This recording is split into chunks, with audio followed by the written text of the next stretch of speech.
अब हमारे पास कार्बोनिल पीक तो मौजूद है राइट इन द सेंटर, एक इंटेंस शार्प पीक आपको नजर तो आ रही है, लेकिन OH नहीं है ब्रॉड वाला, और NH भी नहीं है, और CO स्ट्रेच भी नहीं है।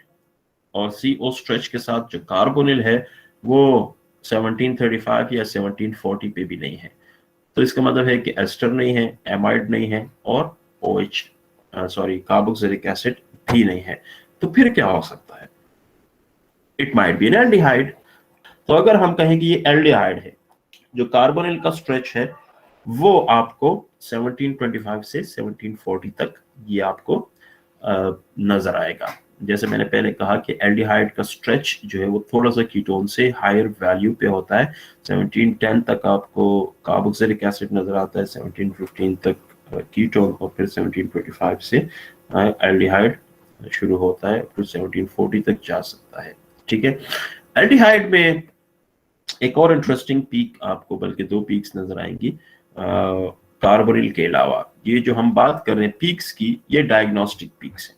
ये सारी डायग्नोस्टिक पीक्स डिस्कस कर रहे हैं, कोई एडिशनल पीक या कंफर्मेटरी पीक हम नहीं डिस्कस कर रहे, बट सिर्फ डायग्नोस्टिक पीक्स, जिससे आप क्लियरली आइडेंटिफाई कर सकें कि ये पर्टिकुलर फंक्शनल ग्रुप जो है ये मॉलिक्यूल में है या नहीं है।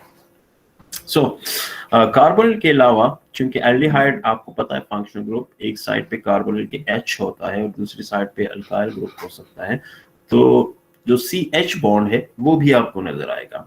अब CH, पिछले जो कुछ स्पेक्ट्रा आपने देखे उसमें हम डिस्कस कर रहे थे sp3CH, sp2CH, 2900 3000 पर सेंटीमीटर, उस रेंज में आपको नजर आ, ये भी CH है, लेकिन ये थोड़ा सा डिफरेंट है।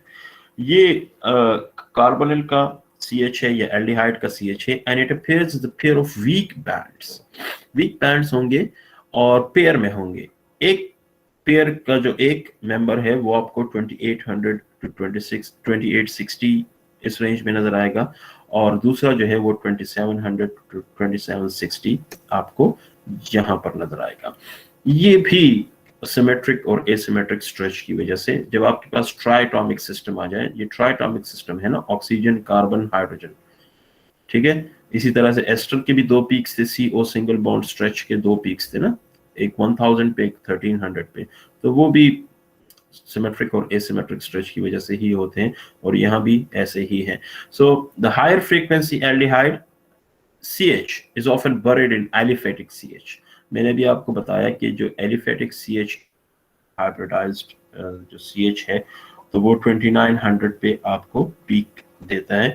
तो ये अगर आप देखें जो इसकी हाई 60 के करीब चली जाती है या इससे ज्यादा, तो ये कभी कभी sp3CH में मर्ज हो सकती है, उसके नीचे बरी हो सकती है, छुप सकती है। लेकिन जो लोअर पीक है 2700 पे, वो उसको आप ऑब्जर्व कर सकते हैं। ठीक है, तो चलिए देखते हैं स्पेक्ट्रम इसका कैसा होगा। Again, right in the center of this spectrum, we have a sharp, intense peak, that is the carbonyl peak, and this time this belongs to the aldehydic functional group। और इसके साथ एल्डिहाइड क्यों है? क्योंकि आपको एल्डिहाइड के CH नजर आ रहे हैं यहाँ पर।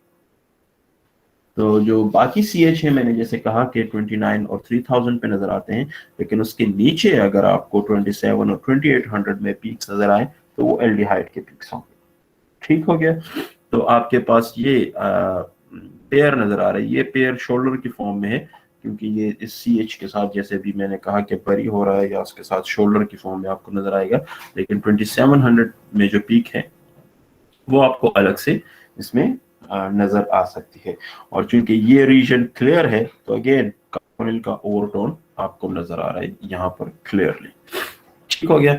और it's open chain, long chain carbonyl aldehyde, जो कि कॉन्जुगेटेड भी नहीं है। तो जो कार्बन की वैल्यू है वो नॉर्मल होगी, अगर कॉन्जुगेशन होगी तो फिर इसकी वैल्यू नीचे आके 1710 तक आ सकती है, 1700 तक आ सकती है।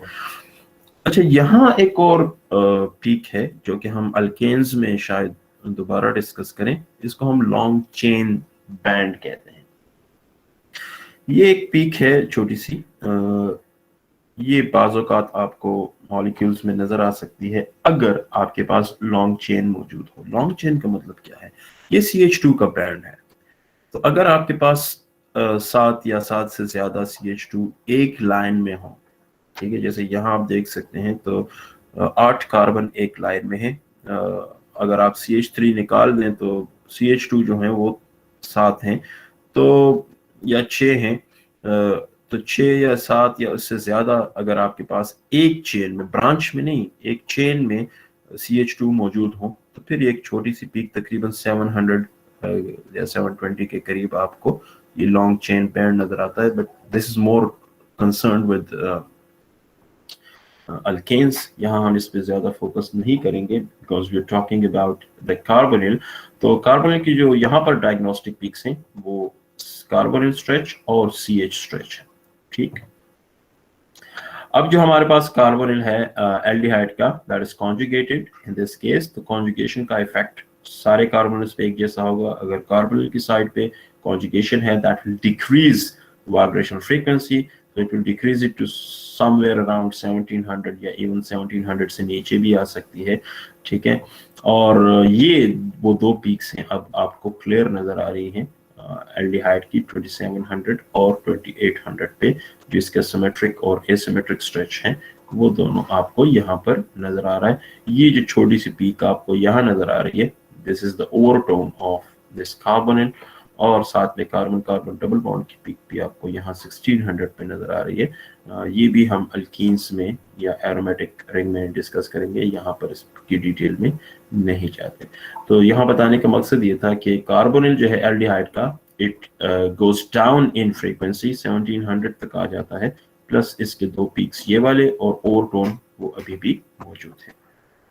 कार्बोनिल मौजूद है लेकिन OH नहीं है, NH नहीं है, CH का पेयर भी नहीं है। ठीक है, लेकिन हमारे पास दो कार्बोनिल स्ट्रेचिंग है और प्लस एक CO सिंगल बॉन्ड स्ट्रेच है, तो this could be an anhydride. तो हमारे पास कार्बोनिल स्ट्रेच जो है वो दो होंगे, इसमें एक आपको 1800 पे नजर आएगा और 1830, और दूसरा 1740 से 1770 तक। ये दो पीक्स आपको यहाँ पर नजर आएंगे। एनहाइड्राइड का स्ट्रक्चर आपको पता होगा, यह चलिए स्पेक्ट्रम में शायद आ जाए। हाँ, ये है। अगेन दो कार्बोनिल के स्ट्रेच क्यों है? तो चूंकि दो कार्बोनिल्स हैं, अगेन सिमेट्रिक एसिमेट्रिक स्ट्रेच, मतलब दोनों एक साथ स्ट्रेच हो रहे हैं ऊपर की तरफ ऐसे, क्योंकि चूंकि कनेक्टेड हैं तो एक दूसरे को इफेक्ट करेंगे, तो ये सिमेट्रिक स्ट्रेच है। या एक नीचे आ रहा है और दूसरा जो है वो ऊपर जा रहा है, तो ये एसिमेट्रिक है। तो इसीलिए आपको पेयर नजर आएगा, एक 1800 पे, एक 1740 पे। जो लोअर फ्रीक्वेंसी है वो सिमेट्रिक स्ट्रेच की होगी, और जो हायर फ्रीक्वेंसी है वो एसिमेट्रिक स्ट्रेच की होगी। Carbon oxygen single bond stretch आपको इसमें नजर आएगा, क्योंकि बीच में यहाँ पर आपको कार्बन ऑक्सीजन सिंगल बॉन्ड नजर आ रहा है। तो ये वो पेयर है कार्बोनिल्स के जो आपको नजर आ रहे हैं for the symmetric and asymmetric stretch of anhydride, और ये तकरीबन 1100 पे आपको carbon oxygen single bond stretching frequency नजर आएगी। अगर कार्बोनिल के साथ आपको एक कार्बन क्लोरीन स्ट्रेच नजर आ रहा है, तो ये तो सिंपल है कि अगर कार्बोनिल के साथ कार्बन क्लोरीन स्ट्रेच नजर आ रहा है तो फिर ये क्या हो सकता है? It could be N acid chloride. तो कार्बोनिल जो स्ट्रेच है इसका वो हायर फ्रीक्वेंसी पे नजर आता है, हमारे पास तकरीबन 1775 टू 1800 पर सेंटीमीटर आपको नजर आता है। और CCl स्ट्रेच जो है, क्योंकि रिड्यूस्ड मास भी ज्यादा है क्लोरीन की वजह से और सिंगल बॉन्ड भी है, तो इसकी फ्रीक्वेंसी जो है वो बहुत कम होती है, 5 टू 600 या 730 तक की जा सकती है। इस रेंज में आपको CCl स्ट्रेच नजर आएगा। लेकिन जो कार्बोनिल स्ट्रेच है वो काफी ज्यादा वैल्यू पे नजर आता है because of the halogen that is attached to it. तो अगर हमारे पास एसिटाइल क्लोराइड हो, ये है, तो इसका कार्बोनिल आपको नजर आ रहा है, कार्बोनिल का ओवरटोन नजर आ रहा है, और हमारे पास CCl स्ट्रेच यहाँ पर नजर आएगा 5 to 600 पर सेंटीमीटर। अब हमारे पास कुछ भी नहीं है, कार्बोनिल तो है लेकिन ना उसके साथ OH है, ना उसके साथ NH है, ना CCl है, ना CO है, कुछ भी नहीं है। तो फिर हमारे पास और क्या बचा? कीटोन। तो सिर्फ कार्बोनिल स्ट्रेच अगर आपको नजर आ रहा है, ज़ाहिर है कीटोन के लेफ्ट और राइट हैंड साइड पे आपको अल्काइल ग्रुप्स ही नजर आएंगे, बट कार्बोनिल स्ट्रेच जो है वो आपको तकरीबन 1708 से 1720 या 1715 के करीब आपको यूजुअली कीटोन की पीक नजर आती है। ठीक है, तो ये हमारे पास कार्बोनिल है, बट इन दिस केस जो स्पेक्ट्रम आपको नजर आ रहा है इट्स कॉन्जुगेटेड। तो कॉन्जुगेटेड कीटोन जो है इसकी वैल्यू तकरीबन 1680 या 1685 के करीब होती है। तो ये कार्बोनिल आपको नीचे नजर आ रहा है क्योंकि ये कॉन्जुगेटेड है। इसका ओवरटोन भी आप यहाँ पर देख सकते हैं, और इसके साथ आप देखिए यहाँ कोई पेयर नहीं है CH का जैसे एल्डिहाइड में था, या CO स्ट्रेच नहीं है। ठीक है, तो वो चीजें आपको नजर नहीं आ रही, ना OH है ना NH है, कुछ भी नहीं है। सिंपल आपके पास एक कार्बोनिल की पीक है जो इस केस में कॉन्जुगेटेड है। अगर कॉन्जुगेटेड ना हो तो फिर ये आपको तकरीबन 1715 पे नजर आएगी।